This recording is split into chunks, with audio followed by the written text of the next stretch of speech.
പരസ്പരം വൈരാഗ്യത്തെ അല്ല നമ്മൾ വളർത്തേണ്ടത്.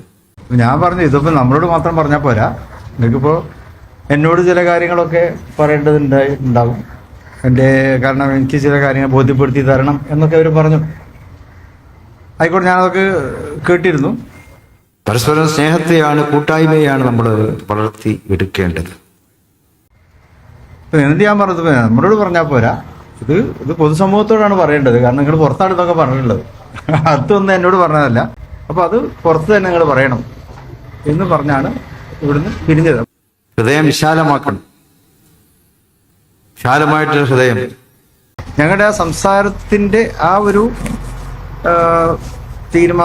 അവരുടെ പ്രതികരണം നീതി പുലർത്തുന്നതായിരുന്നില്ല എന്നുള്ളതാണ്. ഞങ്ങൾ സംസാരിച്ച വിഷയങ്ങളുമായി നീതി പുലർത്തുന്ന ഒരു പ്രതികരണമല്ല അവരിൽ നിന്നുണ്ടായത്. അവിടെ പ്രതിസന്ധികൾ ഉണ്ടാകുമ്പോൾ അതിനെ പരിഹരിക്കുവാൻ നമുക്ക് കഴിയും. നല്ല വാക്കുകളിലൂടെ അതിനെ പ്രതികരിക്കുവാൻ നമുക്ക് കഴിയും. ഞങ്ങൾ പ്രതീക്ഷിച്ചതല്ല. ആ സംസാരത്തിന്റെ ഒരു അന്തസ്സത്തൊക്കെ മനസ്സിലാക്കണല്ലോ. അത് മനസ്സിലാക്കിയിട്ട് പൊതുസമൂഹത്തോട് അവരത് തുറന്നു പറയേണ്ടതായിരുന്നു. എല്ലാവരോടും സ്നേഹവും സൗഹാർദ്ദവും ഊട്ടിയുറപ്പിച്ചുകൊണ്ട് തന്നെ നമുക്ക് മുന്നോട്ട് പോകാം. പക്ഷേ ആ രീതിയിലുള്ള ഒരു സംസാരമല്ല അവരിൽ നിന്നുണ്ടായത് എന്ന സംസാരം കേട്ടപ്പോൾ നമുക്ക് പറയണമല്ലോ. അതായത് എല്ലാം തീർന്നു, എല്ലാം കഴിഞ്ഞു എന്നൊക്കെ പറയുമ്പോൾ അതിലൊരു ക്ലാരിറ്റി വേണം. പക്ഷെ അവരുടെ സംസാരത്തിൽ അത്തരമൊരു ക്ലാരിറ്റി ഉണ്ടായിട്ടില്ല എന്നതാണ്.